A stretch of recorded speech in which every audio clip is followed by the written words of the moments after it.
When I was 16, my grandmother gave me an old key. It wasn't attached to anything. No box, no lock. Just a small brass key that looked older than I was.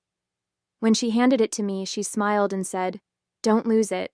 You'll know what it's for someday." I laughed and slipped it into a drawer.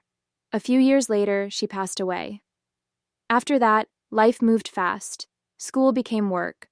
Friends moved away. The years started blending together. Eventually, I forgot the key even existed. Then one rainy afternoon, while cleaning out a closet before moving, I found it again. The brass had darkened with age, but I recognized it immediately. For some reason, I couldn't stop thinking about what she'd said. "You'll know what it's for someday." The next weekend, I drove to the house where she'd lived. The place had been empty for years. Before leaving, I walked through the backyard one last time.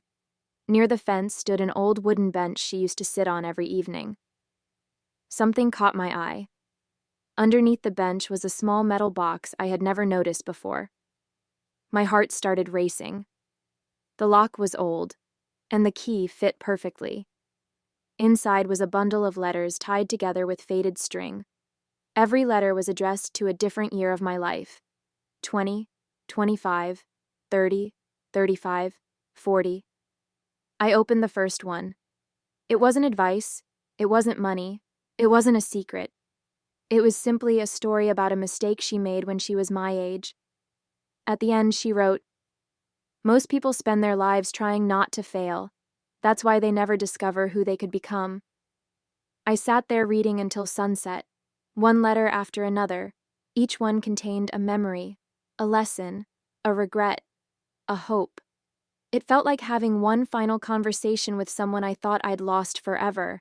I still keep the key on my desk today. People sometimes ask what it opens. The truth is, it stopped opening anything years ago. But that's not what made it valuable. The key didn't unlock the box. It unlocked the words she knew I wouldn't be ready to understand until much later. If you like stories like this, subscribe, hit like, and share.